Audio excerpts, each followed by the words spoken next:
Well, hello everyone. For today's children's sermon, we're going to be taking a sneak peek, behind the scenes look at how we make some of our children's sermons and also some of the computer tricks that we use to make it all work. Let's take a look. In this first video from 2 weeks ago, Pastor Sarah walks into the sanctuary and decides to have a conversation with herself about prayer. To do this video, we actually filmed Sarah twice, about 10 minutes apart. And we took the two videos and cut out certain parts and left in others and kind of brought them together and even overlapped them a bit in little parts. And the best way to show you how this works is to rewind it and take out one of the videos of Sarah and leave the other ones in.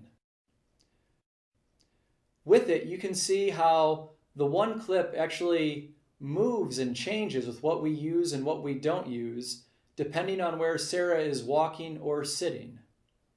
Now, if we rewind it again and bring back the other clip and take out the first one, you can see how that one also moves and changes with time. And with both of them back on now, you can see the finished product that you saw in the final video.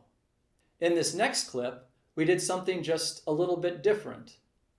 The second Sarah, the Sarah with her back to us, is actually filmed about an hour later in front of a green screen, which you can see now. The way we did this is we cut out a lot of the green screen that we didn't need using a masking tool, as it's called, much like we did with the first shot. And then we used the computer program to take out anything that's green, like the green screen, much like the weatherman does on the evening news.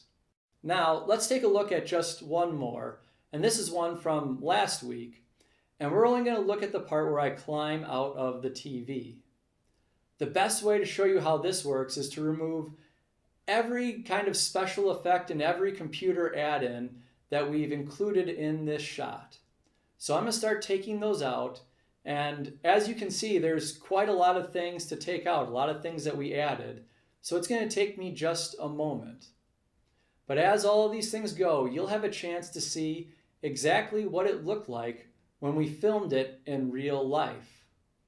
And as you can see, it's kind of awkward and a little bit silly almost.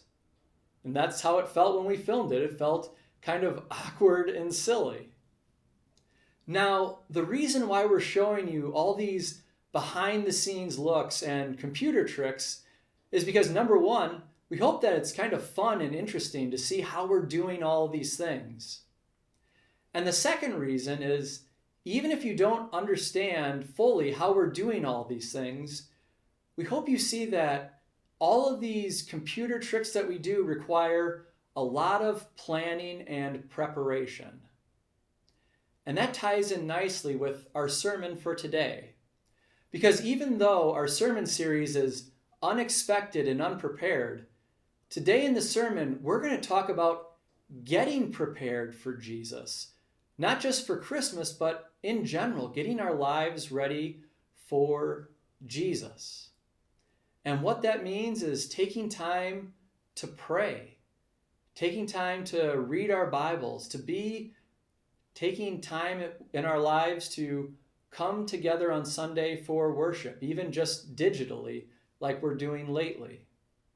Because all these things, even if they're maybe awkward or uncomfortable for you, or maybe you don't see the bigger picture of how they all fit together, the truth is this is how we get ready and prepared for Jesus. This is how God changes us from the inside out so that we are able to do his work and ministry in the world around us. All of these little things help us get ready for what comes next, getting ready for Jesus. So just like we need to plan and prepare for these videos, we need to do all the little things necessary to make the final product happen. In the same way, we need to be doing all of these things in our spiritual lives to get ready for Jesus. So I hope that helps you understand the sermon just a little bit better. Goodbye, everyone.